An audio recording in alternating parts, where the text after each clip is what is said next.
Welcome to Lesson 1 Continued, More Exponent Laws. Here we apply the exponent laws that we learned in the last video. Power of a power, power of a product, and power of a quotient. So example 1, we have to simplify. So in A, we have a power to a power. So that means we multiply the exponents together. Now 3 times 8 is 24, so we get 2 to the power of 24. B, we have a power of a product. So we take our exponent and apply that to each base in the brackets. Doing that, we get 5 to the 3 times 7 to the 3.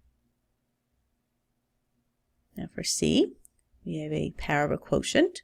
So we take the 4 and apply that to both the numerator and the denominator. Doing that gives me negative 2 to the 4 over 3 to the 4. And for D, we have a power to a power. So once again, we multiply the exponents together to give us negative 9 to the power of 10. In example 2, we have to simplify and then evaluate. So in A, we have a power of a product. So we write this as negative 2 to the 5 times 10 to the 5.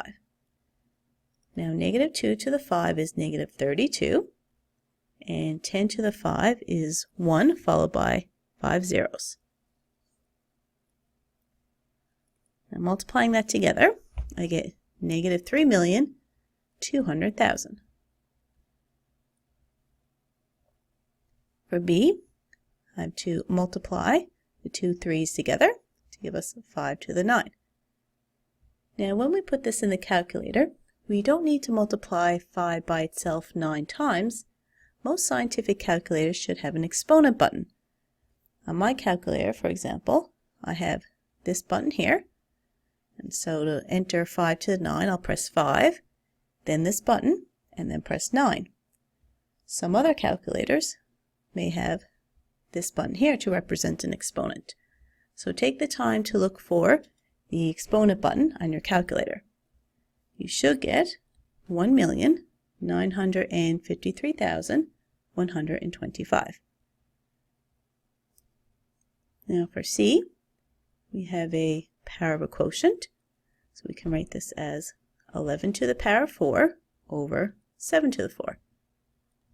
Now putting this in my calculator, I get 14,641 in the numerator and 2,401 in the denominator.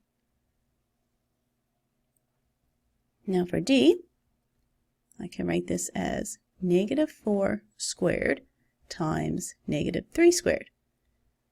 Now negative 4 squared is 16, negative 3 squared is 9, for a total of 144. Now we've been applying our exponent rules here, but you could have evaluated some of these questions in another way.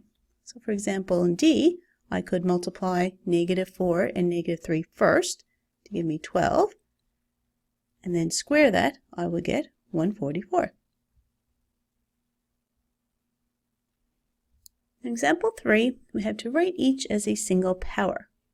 So in A, we have a power divided by another power. Now I can use my power of a quotient rule and say that this is 9 over 5 to the power of 7. And in B, I can use my power of a product rule and say that this is 6 times 13 to the power of 8.